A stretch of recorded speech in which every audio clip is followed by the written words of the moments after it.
यही है संत देवसगाई पिल्लई का अपना घर है।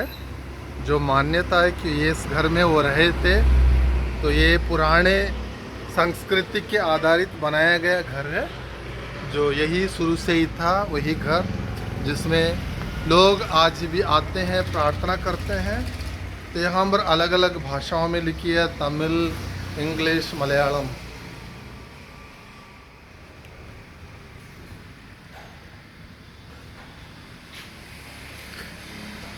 ये देवसगाई पिल्लई का परिवार के बारे में है, जो एक हिंदू परिवार से अप्रैल 23, 1712 में नीलम, मतलब जो शिव के गले में जो नीलापन है उसके आधार नीलकंठम पिल्लई बोल से उसका नाम दिया गया था। वो आखिरी में देवसगाई पिल्लई हो गया।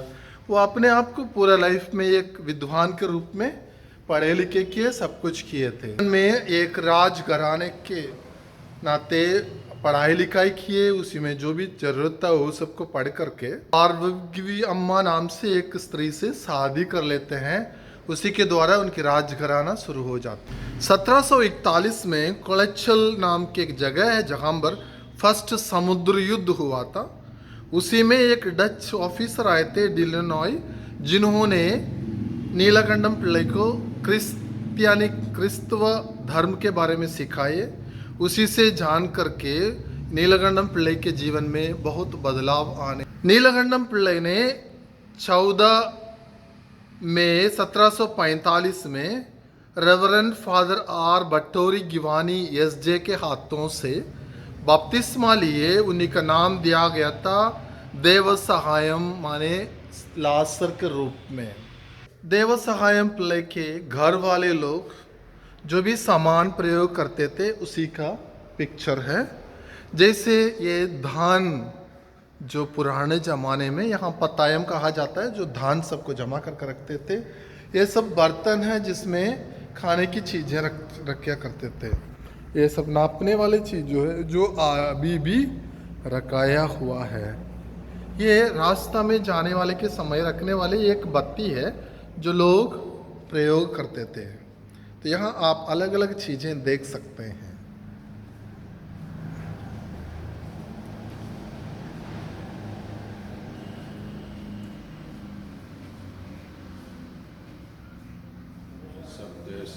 के घर में प्रयोग किया हुआ।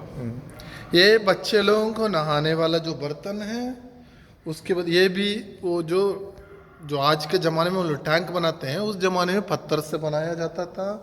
ये पैर सब धोने वाले जगह। ये भी उनके घर से चीज़ें हुए कुछ चीज़ें हैं जो बर्तन के रूप में माना जाता है।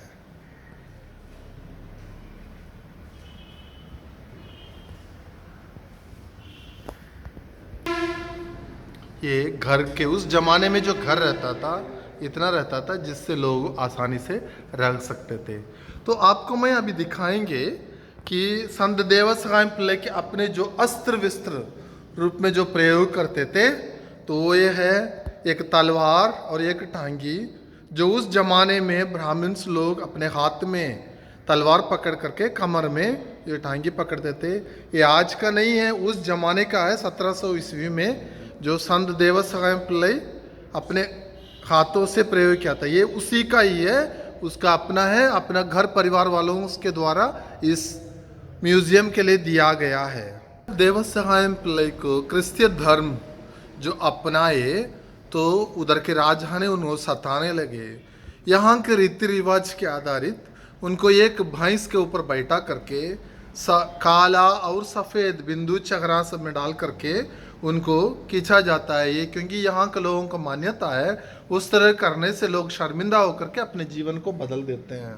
उनको और भी बहुत सारे कठिनाइयाँ, परिश्रमियाँ दिया गया था, विशेष करके आग में रख करके, सांप सबको छोड़ करके। तो लोग देख के कि इनको कुछ भी कठिनाई देने से भी वो सब समय अपने आप को बचाए देके, तो उन लोग भी, उनके मन में भी परिवर्तन हुआ है।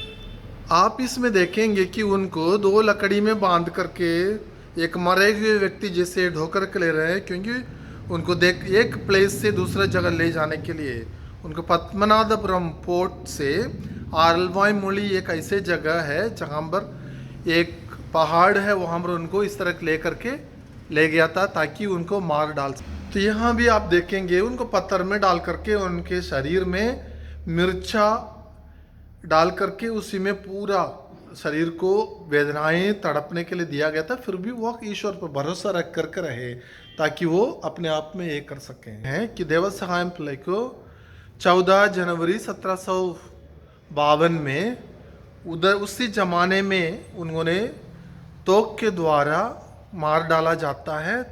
तो उनकी आखिरी शब्द हे प्रभु मुझे बचाओ, और ये वो भी कहते हैं हे माता मरियम तुम मुझे रक्षा कर लो। इतने भक्तिवान शक्तिशाली व्यक्ति आज हम हर एक जन के लिए एक आदर्श संत के रूप में। हाँ आप देखेंगे कि ये संत देवसहायम पिल्लई का घर का एक हिस्सा है जो आज भी लोग यहाँ आते हैं, प्रार्थना करते हैं ताकि उनको सहायता मिले, उनके शारीरिक स्वस्थ और आध्यात्मिक बल मिल सके। आइए हम वहाँ जाएं, एक नज़र डाल। ये वही घर है जो देवसहायम पिल्लई अपने जीवन में जीते थे, यहाँ खेलते कूदते थे। तो उस ज़मीन का हिस्सा में आप है, ये जो मानते हैं पवित्र भूमि है उस जगह में। तो यहाँ पर आज कैथोलिक कलीसिया के रूप से एक मूर्ति बना करके उन्हीं को आदर करने के लिए किया गया है। तो यहाँ आप देख सकते हैं कि वो घर का जो दीवार है, यहाँ जो इंग्लिश, तमिल और हिंदी में, मलयालम में लिखा हुआ है, जो आप जो भी शक्तिशाली है वो आ सकते हैं। उसी का घर का हिस्सा। देखिए ये उसका घर का जो दीवार है तो अभी भी संभाल कर रखा गया ताकि जो भी लोग विश्वासी लोग आ सके, ला करके अनुभव कर सकें। ये पत्थर से बनाया हुआ है, उस जमाने में सुर की चुना से बनाया गया घर है।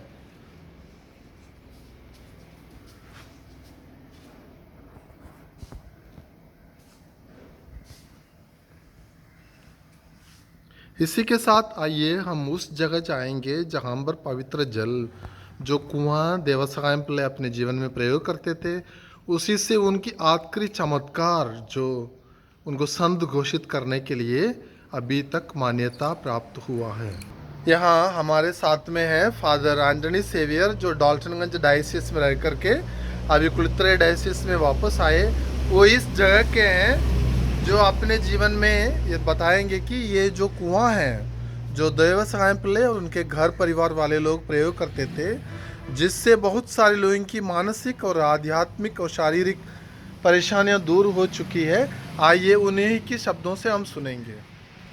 जब मैं छोटा लड़का था, हम लोग इधर से बाजार जाते थे, उस समय हम लोग इस कुआं का पानी पीते थे। उस समय परिवार वाले यहाँ पर एक लालटेन रख देते थे। सुबह सुबह 4 बजे हम लोग पैदल जाते समय यहीं से पानी पीकर जाते थे, लौटते वक्त यहीं से पानी पी के घर लौटते थे। ये उस समय हम लोग को उतना महसूस नहीं हुआ, लेकिन दिन बढ़ते बढ़ते जाते गया, उस समय हम लोग को यह महसूस हुआ यही हम लोग उस समय का ताकतवर चीज़ था।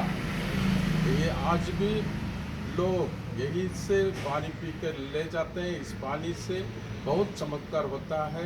आखिरी चमत्कार जो बच्चा गोद में मर गया था, उसका हृदय का धड़कन रुक गया था, इस पानी पीने के बाद वह पुनः वो हृदय का धड़कन वापस मिला, सब अच्छी तरह से जन्म हुआ। उसी को आखिरी में इसका एक चमत्कार के रूप में कलीसिया मान्यता दी और इन्हें संत घोषित किया गया है। आपने अभी फादर के शब्दों से सुना है, जो बच्चा माँ के गर्भ में 8 महीना था, जिसको डॉक्टरों ने कहा है कि वो मेडिकली मर चुका है, तो परिवार वाले लोग अपने विश्वास को बरकरार रखते हुए यहाँ आए, यहाँ से पानी माँ को पिलाए, बच्चा की धड़कन आ गई।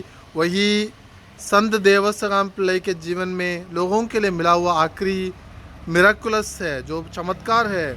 आइए आप भी विश्वास कीजिए, यहाँ आइए, दर्शन कीजिए, आपके जीवन में भी चमत्कार हो जाए। धन्यवाद।